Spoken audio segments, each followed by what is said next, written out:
I have a question, Stuart. Would you speak about learning organically from life? It's like a health food product.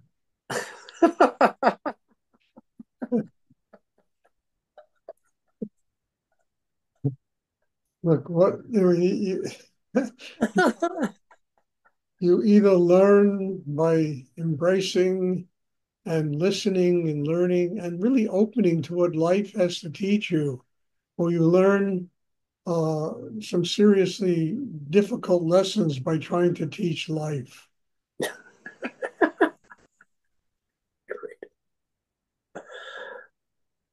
I mean, it's really true. I mean, most people are trying to teach life. Most people are in their heads. They know better. They know what's right. They never listen. If you listen, you have to be open inside. If you're open, it has to be an organic process. You cannot manufacture openness. It's something that grows organically inside you and enables you to really listen to life and learn from it and stop this thing in the brain which you know better. I'm using you as not just you, Pat, but everybody. Everybody knows better. And we have a really messed up world because of that.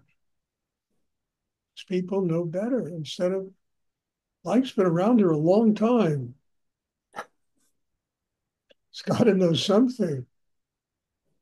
And people don't listen, and they don't listen because there hasn't been an inner and internal organic change in them,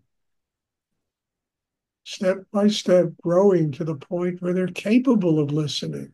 Hmm. You have a lot of security in you to listen to life and not know better than life.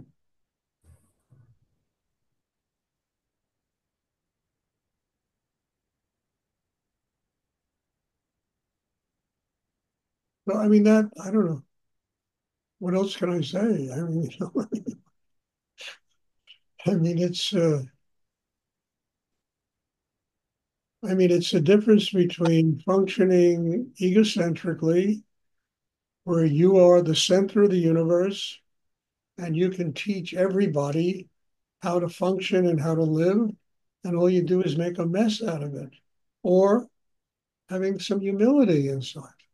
What does life have to teach me? What can I learn by being open and listening to life? Changes the way people interrelate to life. People give each other room. They don't know better than everybody. They don't know better than anybody. They're willing to listen. There's humility in them. And that is an organic process of learning how to do it.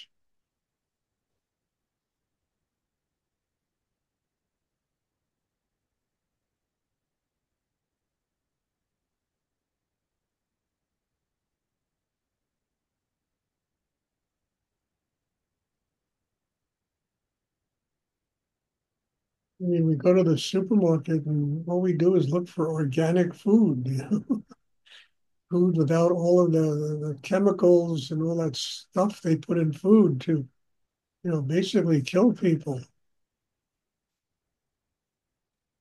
We look for organic food, but we've got to look for the same quality inside ourselves.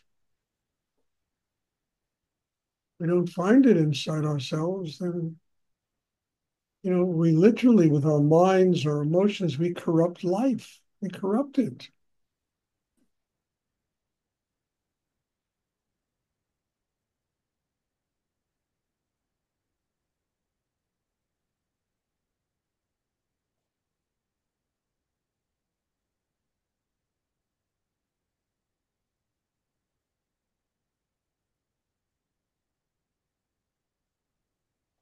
And the wonderful thing about all this is it exists inside all of us. It really does. It's there. We just have to open deep enough to find it. And then the whole world we live in begins to change. Hmm.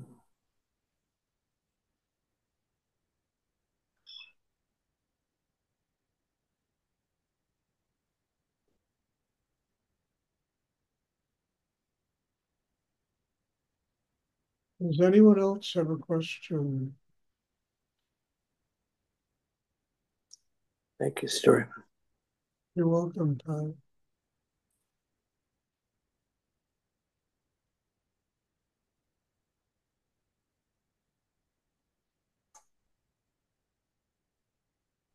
Stuart, I have a question. So, How best to have a compassionate conversation with friends where I'm not imposing or I don't want to impose, but I still want to have a dialogue. I'll tell you, years ago, I went to a Rudy class. I had such a remarkable class. It was so profound and transforming inside me. And on the way home, on the stairwell of the apartment building I live, I met a friend of mine, and I told him all about the class. And by the time I was finished, I was completely drained of my energy. Everything from the class went into him, and I was completely drained. So what I decided is the next time I meet this person, I'm going to listen to them and find out what they really want to talk about. It could be the New York Yankees. It could be the New York Knicks. It could be some, love affair they're involved in. And I'm just going to really tune into the level that they're at and talk to them and not have to share with them all this spiritual stuff that I know that most people are really not terribly interested in. Listen to your friends. Listen to them and let them teach you what you can talk to them about. Don't know better than them and try to, dump all your wisdom and everything you know about God and spirit on. Mostly that's a way of losing friends. I mean it. Just go and listen and say, okay, we'll talk about the weather today. We'll talk about, I don't know, shopping for organic foods today. We'll talk about, what's on the menu at a certain restaurant. And someday these people might be ready to talk about deep spiritual stuff. And you'll hear them. Oh, yeah, they really talk about that. I think that's the responsibility of anyone who's having a spiritual life, listening to other people and not dumping their wisdom on somebody else who's not ready to hear it. Because that mostly is just soothing our own egos. So that's what I suggest for. And that would be a very compassionate way to interact with other human beings. Let them be. Let them be. You might not like what they say, but you can be like Voltaire, you know? I disagree with what you say, but I give my life for your right to say it. Listen to people, give them the freedom to express themselves, and find a place in yourself that you can connect with them on that level.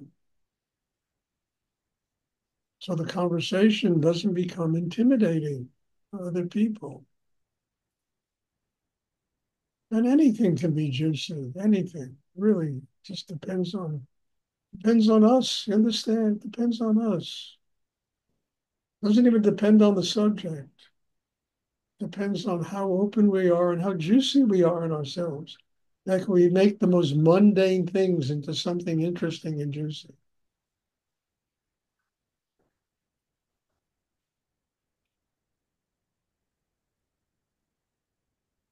So I would suggest that book.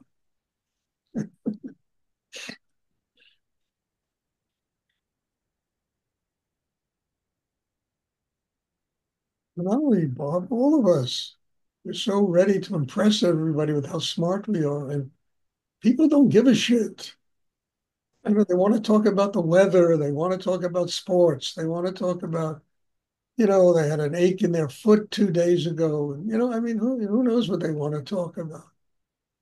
We don't have to impress them. We have to listen. And if we want to be in a conversation with them, then respond accordingly. You don't want to be in a car. Oh, busy. I got something to do. Okay, I can't talk right now. Uh,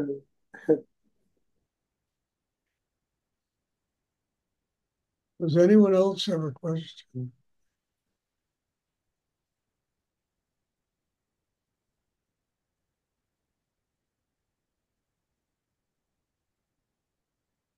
Okay, if there are no more questions, then there will be meditation on Sunday. Thank you, and God bless you all. And looking forward to seeing everyone. Have a wonderful weekend. God bless you. Thank you. Thank you. Thank you.